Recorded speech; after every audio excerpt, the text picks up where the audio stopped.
Los festejos del 10 de mayo en el país con claroscuros por las madres de los desaparecidos que hoy se manifestaron en varias ciudades del país. En una semana en la que por primera vez en lo que va de la campaña se reúnen el movimiento de víctimas con los candidatos a la presidencia. Sin embargo, el reclamo sigue siendo qué lugar deben de ocupar y la agenda de temas que no ven reflejada aún en las campañas electorales. De esto vamos a hablar, del movimiento de víctimas, hoy en Opiniones Encontradas. Muchas gracias por estar con nosotros en este programa en el que todas las ideas se pueden cuestionar siempre que se debatan. Soy José Buendía, le dejo mi Twitter, José Buendía MX, ahí me pueden mandar sus puntos de vista, sus comentarios, y si me acompaña vamos a ver algunos datos de contexto para iniciar nuestro debate aquí en el foro. La conmemoración de la fiesta del 10 de mayo en el país también tiene claroscuros por las madres de desaparecidos que marcharon hoy en diversas partes del país para reclamar su búsqueda y la localización, en muchos casos, sin saber de ellos en casi una década, después de que esta semana los candidatos sostuvieron su primera reunión con el movimiento de víctimas. Agrupaciones de madres de Coahuila, Nuevo León, Querétaro, la Ciudad de México, Veracruz, el Estado de México y otras entidades realizaron la 7ª edición de la marcha Madres por la Dignidad en búsqueda de sus hijos, con el común reproche hacia las autoridades de haber simulado la búsqueda de sus familiares sin éxito hasta ahora. La agenda de víctimas de la violencia ha tenido poca relevancia en la campaña electoral. Los miles de hombres y mujeres que mueren o desaparecen diario por consecuencia de la inseguridad se cuelan en las gráficas de impunidad, pero su estatus de desconocidos les continúa a la estadística. Ya no votan, aunque su presencia permanente en la última década alimenta la indignación, el descrédito a la justicia y el cuestionamiento del modelo de seguridad. Esta semana ocurrió la primera reunión de candidatos presidenciales con las víctimas, con el objetivo de estas últimas de relanzar la agenda en el escenario del debate público y exigir compromisos en materia de la desaparición de personas, trata, feminicidio y en general de los afectados por la violencia del crimen que se prolonga por más de una década. Los candidatos, a excepción de Margarita Zavala, no se pronunciaron por derogar la Ley de Seguridad Interior y plantearon a víctimas de la violencia un debate sobre la despenalización de las drogas. También se dijeron a favor de tener una fiscalía independiente. Estas fueron las estrategias que presentaron. También en general parecen coincidir en el modelo de seguridad de combate al crimen organizado con los cuerpos de policía y militares, aunque con algunas diferencias como la propuesta de amnistía de López Obrador. Yolanda Morán, una de las fundadoras del Fundem, que organiza esta movilización desde hace 7 años, reprochó que en 2 sexenios no se ha atendido esta problemática.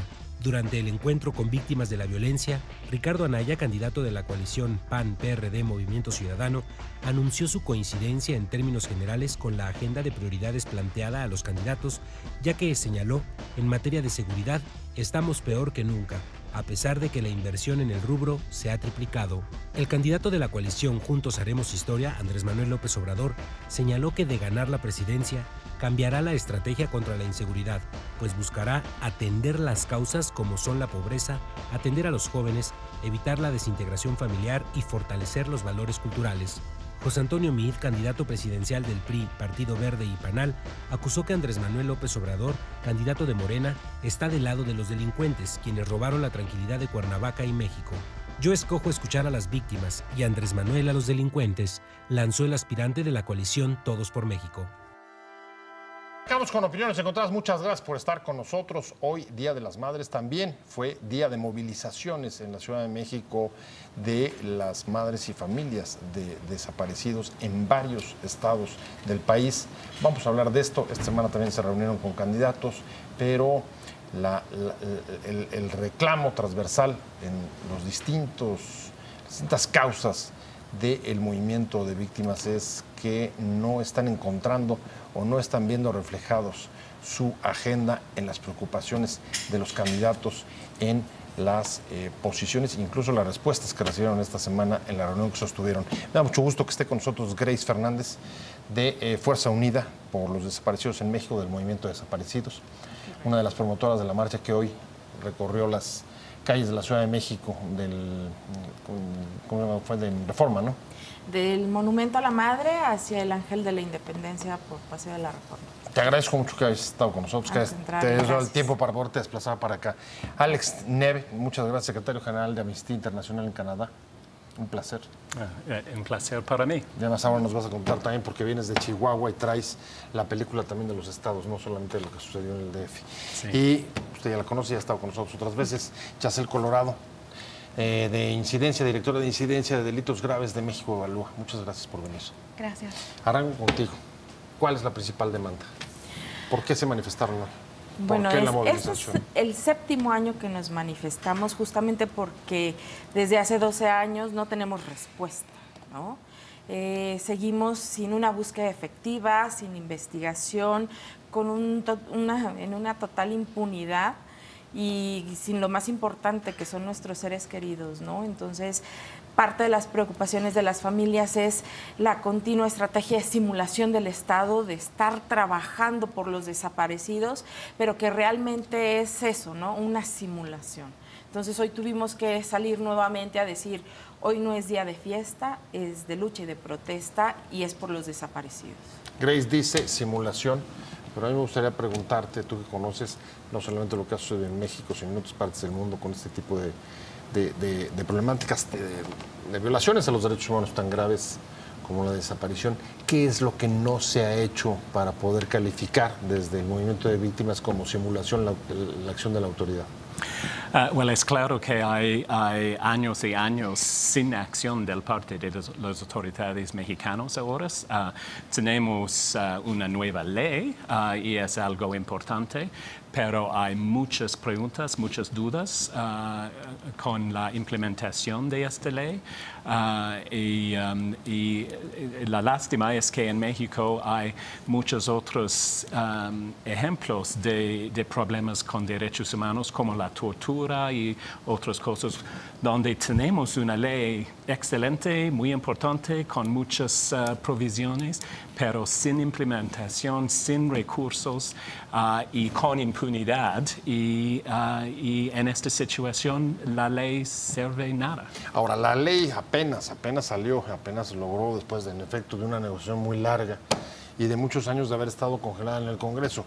No le podemos pedir a la ley todavía que dé resultados, ¿o sí? Pues quizás a la ley no, pero al Estado sí, okay, ¿no? Porque las obligaciones de los Estados estaban desde mucho antes, ¿no? Incluso desde que ratificara convenciones internacionales en el marco de Naciones Unidas, ¿no? O de la propia Convención Interamericana contra la Desaparición Forzada. Entonces, obligaciones había desde hace mucho del gobierno mexicano y no las había cumplido. O sea, entonces, no tienen que haber esperado para que hubiera esta ley para poder haber actuado. No debiéramos haber esperado tener una crisis de esta magnitud, de hablar de 35,000 personas desaparecidas, para que entonces el Estado decidiera dar un paso adelante con un marco normativo que entonces sí establezca bases para que en los estados puedan realizar investigaciones, ¿no? Porque había estados que no tenían ni siquiera el tipo penal, ¿no? Y eso impedía muchas investigaciones. Déjame ir contigo desde el lado de las víctimas. ¿Qué esperarías? ¿Cuáles son los pasos? ¿Cuáles son las actitudes, los comportamientos? ¿Qué tendría que hacer el Estado para, digamos, recuperar confianza dentro de las víctimas? Trabajar. Simple y sencillamente, ¿no? Desde las familias hemos dejado al lado el dolor, la frustración, el enojo que podamos tener para decir, vayamos a construir. En ese sentido, hemos pasado más de 2 años tratando de crear instrumentos, herramientas que nos sirvan para la búsqueda efectiva y para la investigación. Sin embargo, después de la promulgación y a pesar de que el presidente les dijo a su gabinete, hay que incluir a las familias, el Estado se ha preocupado más por tratar de separar las organizaciones de familias y no tanto por trabajar con nosotros. ¿Cómo separar? Justamente, por ejemplo, las interlocuciones cambiaron al subsecretario Campa a la Secretaría de Trabajo y quienes llegan nunca han tenido una interlocución con víctimas, ¿no? O sea, habían tenido en Secretaría del Trabajo, pero es completamente diferente. Entonces, nos reúnen a las víctimas sin una agenda, sin un procedimiento y facilitan el que en lugar de estar viendo cómo avanzamos, facilitan que las víctimas vayan y expongan su caso, su dolor, su frustración, cuando deberían de estar trabajando por darles solución. Esa es una de las estrategias que vemos claramente por parte del Estado. La otra es, los recursos que asignaron en el presupuesto 2018 para la Comisión Nacional de Búsqueda aún no se liberan. Entonces no pueden iniciar los trabajos de implementación, y lo poco que ha ido avanzando en ese sentido en cuanto a protocolos o el reglamento de la comisión, lo han hecho con una consulta vía correo 2 días antes de las publicaciones. Eso no es participación efectiva de las familias. Y lo que hemos dicho es, sabemos qué le duele al Estado, sabemos qué es lo que ha fallado y qué es lo que no funciona. Abran las puertas para platicar y entre todos construir cómo podemos hacer que esta comisión realmente dé resultados. Porque estamos hablando, no son cifras, no son pesos, estamos hablando de personas. Retomo un poco la última parte de tu intervención y me iría contigo, Alex. ¿Qué ha fallado? ¿Qué no se ha hecho? Aparte de que la ley no haya sido implementada y el tiempo que tardó en llevarse a cabo, y por supuesto ya la parte de participación de las víctimas, ya Grace no las dijo, pero ¿qué hay en el fondo? ¿Qué explica que no se haya avanzado sobre un problema que yo estoy seguro que a cualquier autoridad le tendría que preocupar? De la punto de vista afuera del país, de Canadá, es muy claro por nosotros que una cosa muy importante es que las autoridades no han realmente aceptado que esta es una real crisis de derechos humanos. No es solamente un problema, no es solamente cifras, es una crisis enorme de derechos humanos. Nosotros miramos esta semana la reacción del gobierno al informe de las Naciones Unidas sobre la situación en Ayotzinapa, donde ellos negan que hay problemas, que ellos negan que hay esta crisis. Ellos no aceptan que hay algo muy serio aquí y que a todos niveles del país, al nivel federal, al nivel estatal, las autoridades tienen que dar prioridad a poner fin a esta crisis. ¿Coincides? ¿Hay un problema de negación o hay un problema de...? Yo creo que ese es el principal. ¿De qué? Yo creo que son dos: la falta de voluntad, que pasa justo por el tema de no aceptar la gravedad del problema, pero también hay una falta de capacidad del gobierno mexicano para asumirlo, porque hoy en día hablar de estas 35,000 personas desaparecidas y seres queridos implica muchos desafíos para las fiscalías, que no están preparadas para eso, ¿no? Incluso la propia PGR ha demostrado no estar preparada para una investigación. ¿Es una crisis entonces de derechos humanos o de justicia? Aunque entonces, yo sé que van juntas. Yo creo que es una crisis de ambas, ¿no? La justicia, digamos, cruza también el tema de derechos humanos, pero también hay un tema en donde la desigualdad también es un tema que acentúa más esto, porque ¿quiénes son las personas que están siendo más afectadas? O sea, también son los sectores más pobres los que están desapareciendo, ¿no? Entonces yo creo que al final pasa por los dos: una falta de voluntad y una falta de capacidad de asumir un compromiso real y de, sobre todo, fortalecer fiscalías independientes, autónomas, que garanticen la identificación también, digamos, de dotar de un aparato de herramientas forenses, no tan solo para desplegar fuerzas de búsqueda en terreno, sino también para trabajos de identificación forense. Y eso es algo que México no tiene y no ha logrado, incluso en un trabajo de fortalecimiento con la Comisión Interamericana a partir del GIEI y todo. O sea, México creo que ha desaprovechado mucho esa oportunidad de poder aprovechar las recomendaciones, como decía Alex, de organismos internacionales, de la Oficina del Alto, de las propias familias que han vivido esta experiencia, en traducirla en una oportunidad de gobierno, de un plan de acción. Sí, ahí está, lo que decía Alex hace un momento, el rechazo. México, en efecto, rechazó que en el caso de Iguala se hubiera producido testimonios o declaraciones bajo tortura. ¿Cómo reciben las víctimas una noticia así? Es una bofetada, ¿no? Es un insulto. Desde el momento en que reconocen 36,000 desaparecidos, es un insulto. El peor insulto que te puedas imaginar en México, y precisamente en el Día de las Madres, ¿no? Porque estamos hablando de que no consideran el número de migrantes desaparecidos, todos aquellos que no tienen una denuncia interpuesta por el miedo o simplemente porque el Estado no se los permite. Entonces estamos hablando de que no es una crisis de derechos humanos, es una emergencia humanitaria. El Estado, de la mano del crimen organizado está atacando a la ciudadanía. Y nadie, absolutamente nada, nadie hace nada. El Estado se dedica más a tratar de limpiar la imagen hacia el exterior, de ir a decirle a Naciones Unidas, solo son 43, más los 3 de Jalisco, más los 8 de Veracruz y algunos de Guerrero. Pero no se atreve a reconocer su incapacidad de dar seguridad a la ciudadanía, pero sobre todo reconocer que la corrupción está en los 3 niveles de gobierno. Tú vienes justo de Chihuahua, un estado emblemático, ahí es donde se produjo una de las primeras crisis sobre feminicidios, en el caso de Ciudad Juárez, y es un estado en el que ha habido una alternancia en el gobierno. El partido que tenía el poder salió después de escándalos con el gobernador, y hay un nuevo gobernador que viene de la oposición y una de sus promesas fue justamente justicia. ¿Qué está pasando en Chihuahua? ¿Tú ves alguna diferencia respecto a lo que sucede en otras partes de los estados del país, incluso la federación, o la alternancia no está teniendo un impacto sobre problemáticas como esta? Es claro que la situación en Chihuahua es muy, muy grave ahora. Tuvimos la oportunidad de tener reuniones con muchas familias, con casos de muchos años y casos recientes. Tuvimos una reunión con el fiscal general también.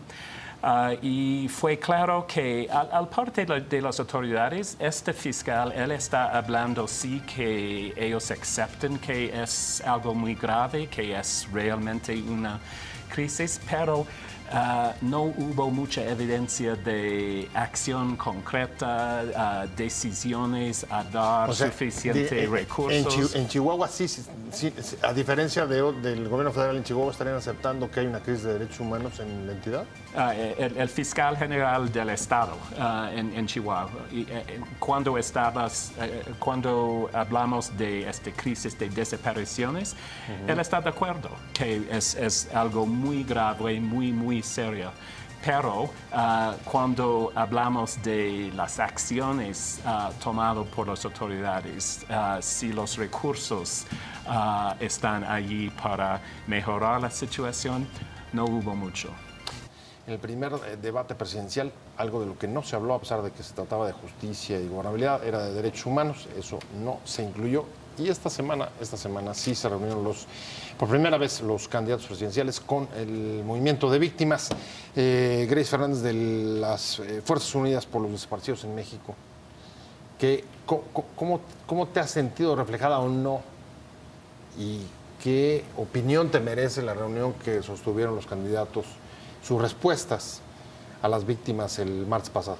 Claro, nosotros esperaríamos que quien quiera que pretenda ser candidato, ser presidente de la República... Que pretende, ya sean 5. Sí, que pretenda ser, ¿no? Tendría que tener muy claro cuál es la situación en cuanto no solamente a seguridad, sino a derechos humanos y a justicia en este país.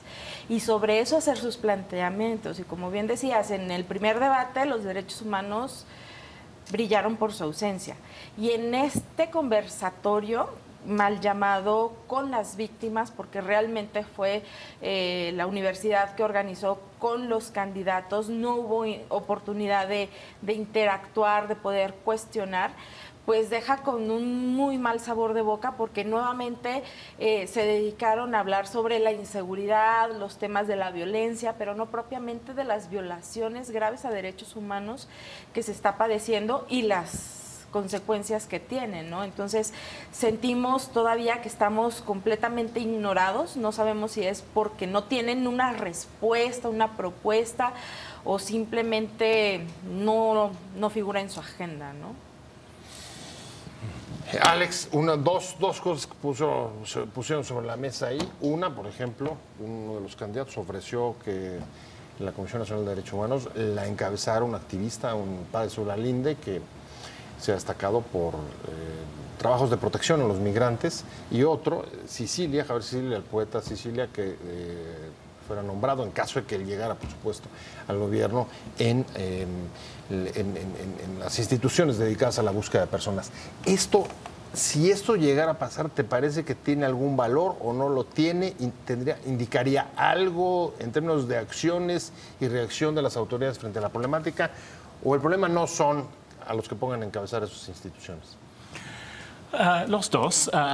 Claro, es importante tener compromisos de los oficiales de alto nivel, de las instituciones, y en un tiempo cuando hay elecciones importantes en el país, es importante tener estos compromisos. Pero palabras son palabras.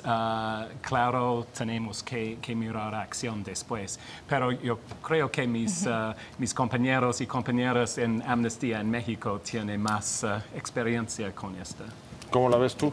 Pues desde Amnistía, esa clase de definiciones ¿serían satisfactorias para el movimiento de víctimas? Yo creo que no son suficientes, ¿no? Hoy en día, sobre todo porque no hablas ya de una realidad, y eso que nosotros hemos acompañado históricamente al padre Solalinde en la lucha, pero no es suficiente cuando, por ejemplo, a la par lo que ves en el debate es no hay propuestas en derechos humanos, no hay propuestas y soluciones a los problemas. Entonces, en realidad lo que pareciera es simplemente una apuesta de que un nombre llega a cambiar una institución, y yo creo que México tiene muchos de esos ejemplos de poner a un hombre detrás de una institución de procuración de justicia no va a hacer que las cosas muevan por sí mismas.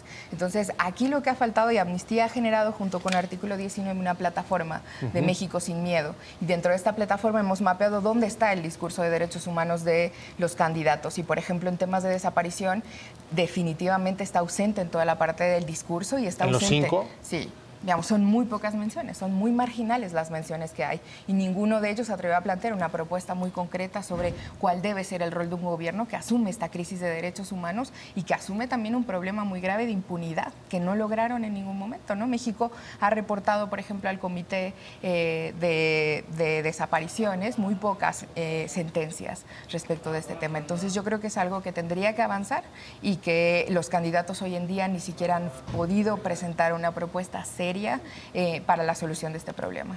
Bueno, y simplemente ahí está el caso de Ayotzinapa, ¿no? Ayotzinapa, hoy lo que tenemos es incluso pues la denuncia sobre que pudo haber sido violado el debido proceso o fabricado culpables. Y estamos hablando que el caso de Ayotzinapa en la Procuraduría General de la República tenía 25 de los 45 ministerios públicos asignados. El resto de los 1.200 casos que tenía que sigue teniendo la Procuraduría era atendido por 20 ministerios públicos. Entonces, un caso tan emblemático, con tantos ojos puestos en él, y nos dan este tipo de respuestas tan insostenibles, ¿no? Entonces, eso lo único que demuestra es el nivel de impunidad, de corrupción y de falta de vergüenza de quienes dirigen este país, ¿no? Porque ¿cómo es posible que cuando todo un país se volcó para decir qué pasó con estos 43 muchachos, qué pasó con los 3 muchachos de Jalisco, y seguimos teniendo la misma respuesta, ¿no? Lo fácil, golpear la parte emocional de las familias, los deshicieron en ácidos sin mayor prueba más que la imaginación de algún perito que dijo, creo que estos son, ¿no? Entonces, no podemos seguir así. Es por eso que las madres nuevamente tuvieron que salir a la calle a decir, ya no más. ¿Qué van a hacer para darle solución? Están aquí porque es una obligación el proveernos seguridad, y siguen desapareciendo personas. Esto ya no debería de pasar. Por lo menos nosotros hubiéramos esperado eso como un mínimo, que ya no hubiese más desaparecidos. Pues hablando 10 de mayo del movimiento de víctimas, las madres en varias ciudades del país, más que festejar, lo que hicieron fue protestar en las calles por sus desaparecidos. Alex Neve, ¿conoces otras experiencias en el mundo o situaciones similares a las que hemos vivido aquí con los desaparecidos, y las respuestas que han dado, la diferencia con la que hemos dado nosotros? Bueno, es diferente en todos los países, por supuesto, pero yo creo que es importante realizar que la situación en México es, con esta crisis de desapariciones, es una de las más serias situaciones en el mundo ahora con este problema. Por nosotros en Canadá, los activistas con Amnistía en Canadá, es tan grave que nosotros hemos decidido decidir que sería una prioridad por nosotros en nuestro trabajo por los derechos humanos. Entonces, miles y miles de canadienses están escribiendo cartas, firmando peticiones, colorando mariposas de solidaridad por la marcha hoy. Y es una reflexión que Amnistía cree que la situación aquí en México realmente es muy grave. ¿Es una prioridad Amnistía Internacional a nivel global? A nivel global. ¿México es una prioridad en términos de desaparecidos? Sí, exactamente, y particularmente por algunas secciones nacionales como Canadá, porque las conexiones entre Canadá y México son muchos, son profundos, son importantes. Hay mucha amistad entre los dos países, entonces nosotros queremos dar nuestra solidaridad a las familias en esta lucha tan grave. Prioridad para organismos como Amnistía. Sin duda, sin duda. Y no se refleja, digamos, internamente, por ejemplo, en el discurso de los candidatos. Sin duda es una preocupación muy grave y es una prioridad pues de frente al número de personas desaparecidas. Yo creo que es importante que el gobierno tome acciones que, por ejemplo, nosotros hemos llegado a la conclusión de que debe ser una prioridad porque, por ejemplo, en otros países estas mismas cifras se ven reflejadas en contextos de conflicto armado, por ejemplo, ¿no? Y los pasos que han dado los países en esos casos, no sé, por ejemplo, Guatemala es la creación de una CICIG, ¿no? De una comisión para la investigación de esto. Entonces, muy probablemente tengamos que plantearnos, y así lo han hecho en los días pasados, a los colectivos, de necesitar un consejo asesor contra la impunidad, ¿no? Entonces, yo creo que hoy en día México necesita empezar a llevar esas reflexiones a la mesa desde la Fiscalía Independiente, ¿no? Que garantice las investigaciones, hasta el tema también del consejo asesor que la propia Oficina del Alto Comisionado ha recomendado a México de combate a la impunidad, porque es una impunidad casi absoluta. 11 sentencias nada más por los casos. 11 sentencias sobre desapariciones, nada más. Sí, en todo el país, frente a 35,000 desaparecidos. Wow. ¿Sientes que la sociedad está acompañando suficientemente el movimiento de víctimas? ¿O se sienten un poco aislados? Aún estamos... sobre todo frente a propuestas como estas, de ir por una creación de un mecanismo contra la impunidad internacional. Justo el Estado ha invertido muchísimo dinero, no nada más al exterior, sino al interior, justo para seguir estigmatizando a los desaparecidos como parte de la delincuencia organizada. Ya la sociedad está abriendo los ojos hacia la generalidad y la sistematización de las desapariciones. Ya se están dando cuenta que cualquier persona en México desaparece, que no necesariamente eran delincuentes como siempre ha dicho la autoridad. Entonces, en ese sentido, yo creo que apenas se está generando esa conciencia social de la problemática de las desapariciones.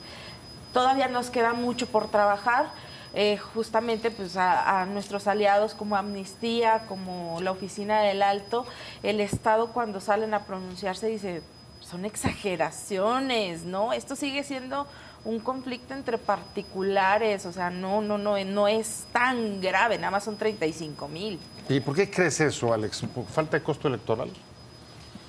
No sé, tal vez Chacel tiene... Sí, yo creo que sin duda es eso. En México, cometer violaciones a derechos humanos no se ha traducido en un costo para los partidos políticos. Eso es sin duda un hecho que ha pasado, ¿no?